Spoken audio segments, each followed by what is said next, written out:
What's the most hurtful thing you've overheard about yourself by accident? Went out to a bar with some friends for a birthday party for my ex-girlfriend. She really messed me up when she left me, like really bad. But I was trying to be nice since she invited me, so I figured I'd go out and be there for a drink or two.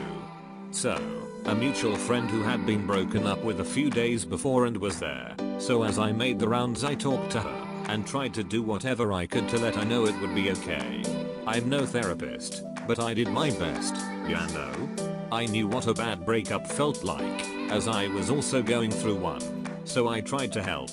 Anyways, after I left the table I overheard her talking to my ex at the bar about me trying to give her advice, and she said, well, nobody has ever loved him, so what does he know about any of this? And they started laughing. Don't think they know I heard, but I grabbed my coat immediately and took a long walk home. I don't need people like that in my life. Haven't willingly seen either of them since. At a family reunion my mother stated she was so happy when I moved out. It was my house and I was letting her live there for free after her divorce.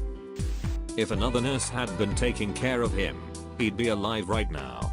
Spent the entire night running around trying to stabilize a patient, and my shiva co-worker sat there talking shit with my other shiva co-worker, loudly talking about how incompetent I was the entire time.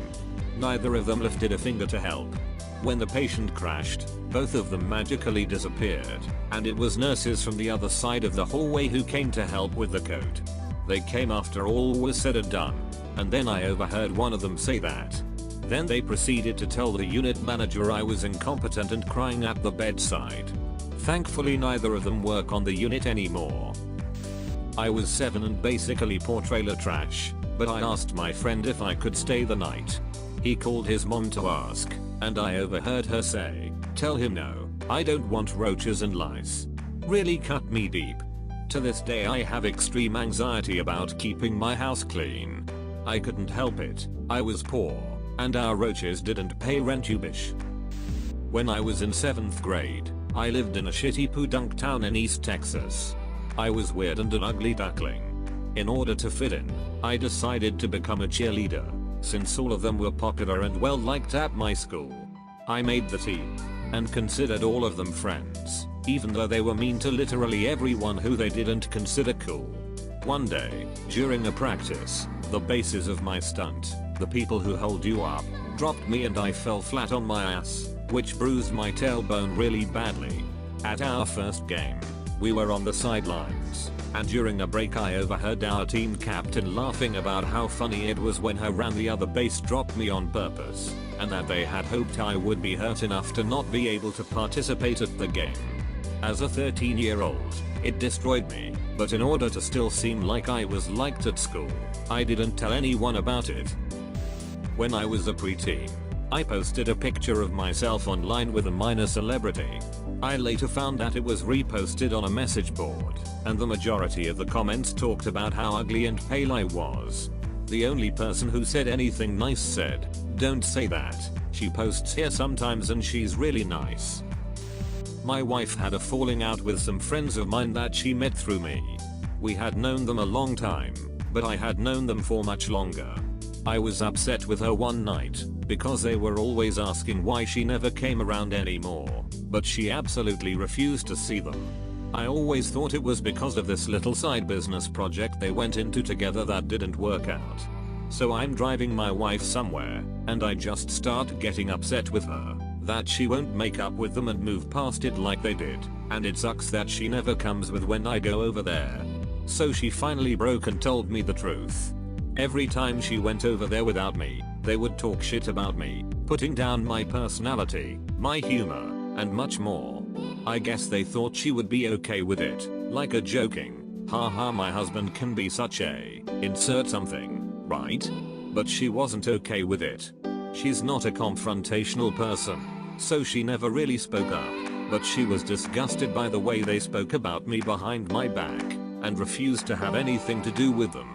She had been letting me think it was all her fault, and she took it because she knew the truth would hurt my feelings. And it did.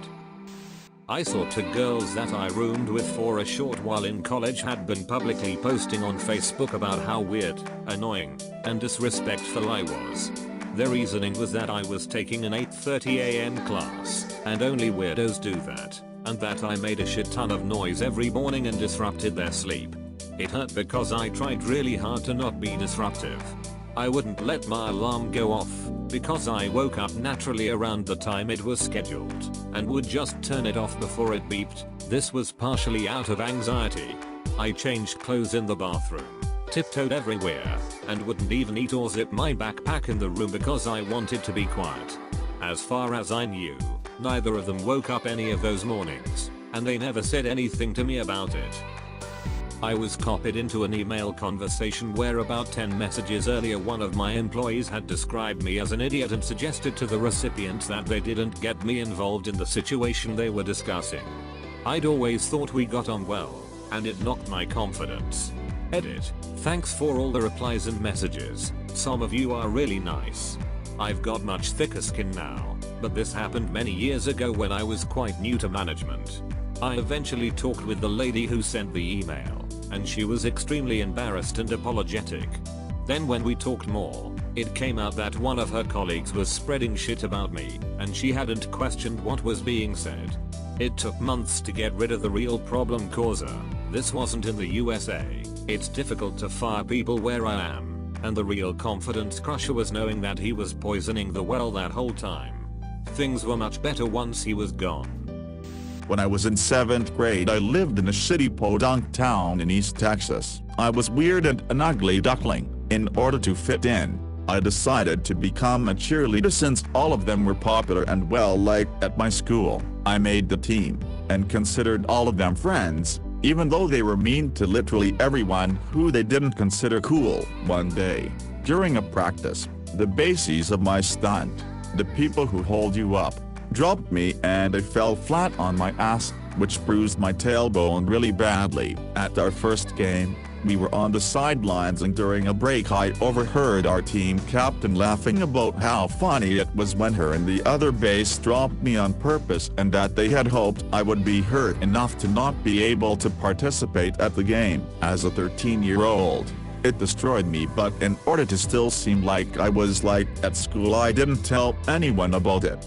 18. I posted a picture of myself online with a minor celebrity. I later found that it was reposted on a message board ... and the majority of the comments talked about how ugly and pale I was. The only person who said anything nice said, "Don't say that, she posts here sometimes and she's really nice." _ Two girls that I roomed with for a short while in college had been publicly posting on Facebook about how weird, annoying, and disrespectful I was. Their reasoning was that I was taking an 8:30 AM class and only weirdos do that, and that I made a shit ton of noise every morning and disrupted their sleep. It hurt because I tried really hard to not be disruptive. I wouldn't let my alarm go off, because I woke up naturally around the time it was scheduled and would just turn it off before it beeped. This was partially out of anxiety. I changed clothes in the bathroom, tiptoed everywhere, and wouldn't even eat or zip my backpack in the room because I wanted to be quiet. As far as I knew, neither of them woke up any of those mornings, and they never said anything to me about it. Frown. I'm saying I was useless, heartless, abusive, leeching, etc. when I couldn't get my dad a birthday gift and instead painted something for him. I was like 16 at the time and had no money. Couldn't get my mom to buy something for her ex-husband and stepmom never wanted to get to know me. To my grandma, actually pretty sad as art was still a big deal to me at that age, and has changed how I've seen her as a person. Overheard my friend's mom telling her son, who was my partner in our canoe trip, that the reason I was complaining about leg pain all day was that I was just wimpy and complained a lot. A few weeks later Ray found out I had a bone tumor on my leg, so I was pretty vilified by that, but then again I did have cancer. All's well now though. Edit. Thanks for the upvotes and Merry Christmas. Many people owe it when they heard the news. so there was no need to me to throw it in anybody's face, haha. My friend and asked him if he wanted to hang out. I was maybe 10. He said he had to ask his mom. I heard him say, Lazarus 870 wants to do something, but I don't want to see him. I guess he either thought he muted the phone or did a shitty job at muffling it or something. Then he came back to the phone. Sorry, my mom said I can't. He was a terrible friend over the years. He said, but I used to use this method all of the time as a kid when even my best friends and favorite people would want to hand out. I've always been a social and outgoing person, but sometimes all I would want to do was just be a couch potato all to myself for a day, and as a kid, there is no better excuse than the word of your mother. Not overheard, but actually read in a file about me. My mother passed away suddenly, and I received a file from my father that she was meaning to give to me. It was a psychological profile, along with it tests, personality tests and other stuff. This wasn't a surprise to me since I'm autistic and have been in therapy as a child. There was a part however about my family and their trouble with living with me. Especially my brothers and my dad were having problems coping and learning how my existing pained them was difficult. My parents got divorced basically because of me. My brothers were embarrassed by me. I'm doing better than expected. I was never supposed to be living on my own. There was talk about assisted living or even an institution, but somehow I managed to leave home as soon as I got 18. I got married, had kids, and even though I struggle a lot, I get by. I even have a good relationship with all my brothers, even though they still have trouble treating me as an adult. It's like always thinking everybody knows you're retarded except you. And then finding out it's true. My stepmom saying I was useless, heartless, abusive, leeching, etc. When I couldn't get my dad a birthday gift and instead painted something for him. I was like 16 at the time and had no money. Couldn't get my mom to buy something for her ex-husband, and stepmom never wanted to get to know me, to my grandma. Actually pretty sad, as art was still a big deal to me at that age, and has changed how I've seen her as a person. I phoned my friend and asked him if he wanted to hang out. I was maybe 10. He said he had to ask his mom. I heard him say, Lazarus 870 wants to do something. But I don't want to see him. I guess he either thought he muted the phone or did a shitty job at muffling it or something. Then he came back to the phone. Sorry, my mom said I can't. He was a terrible friend over the years. I'm probably blocking out the worst cases.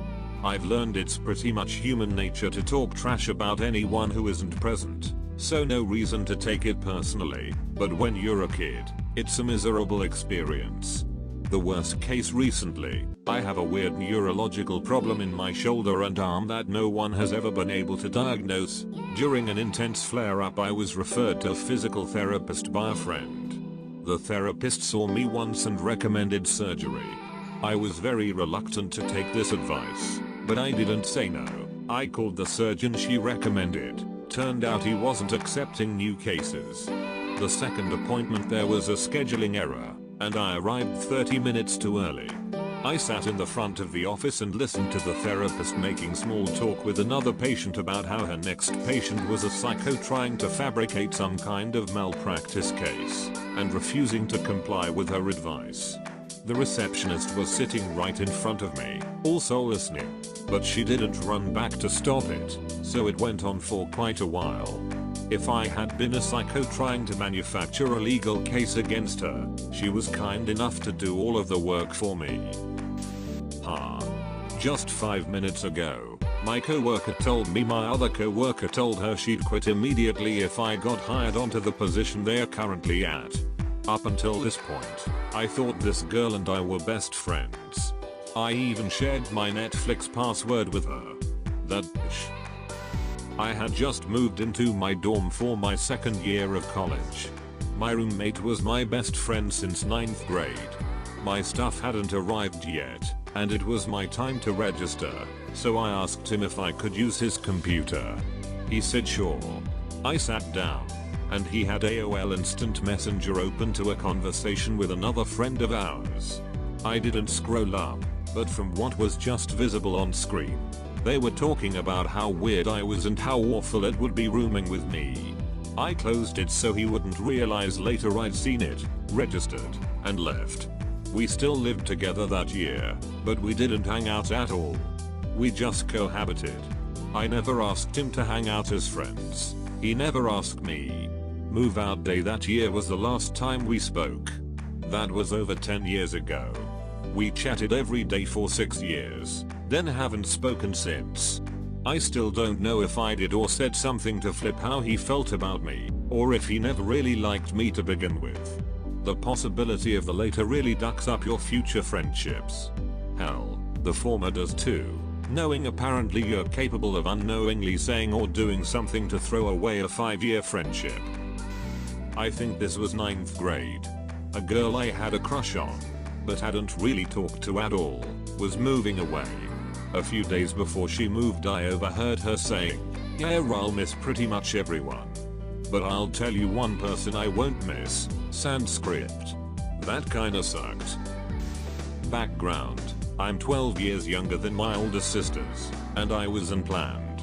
At age 7, I overheard my mom crying and saying I was the reason she didn't love my dad anymore / we were poor / why she isn't happy, and that she didn't want to be a mom anymore. She said she didn't know how to love someone who ruined her entire life. It was Christmas Eve, and she was drunk talking to her best friend on the phone. It broke my heart / spirit, and that was only the beginning of my awful childhood. Side note, I'm 29 now and moved out when I was 15 to protect myself. I have no contact with my parents, and I'm fully aware it wasn't my fault I was born. But damn, this memory still ducks me up. Overheard someone saying they didn't want to work with me. I don't know why, considering I barely knew them. It definitely hurt though. I've had this happen at my work as well. Plus people saying I'm a duck up. I've only ducked up things that everyone else has admitted to also ducking up before. I'm under the impression all my co-workers are just donks because I try to keep to myself, do my work and go home. They always talk shit about the cars I buy and bring to work too. I don't understand why. It's none of their business what I do in my free time. I buy and sell cars. I have new to me cars every other week. They tell me I'm an idiot for buying them, but I'm just doing the maintenance and cleaning them up to sell them for a profit. And maybe make someone happy and sell them their dream car. Heard 2 of my only friends at the time planning to go out later making sure to ditch the redhead. Me. They had been my only friends since I could remember. After I let my mom know I was dating a girl she knew and really approved of, I heard my mom talking on the phone immediately to a friend of hers that she was disappointed in the girl's choice and hoped she would try dating other people.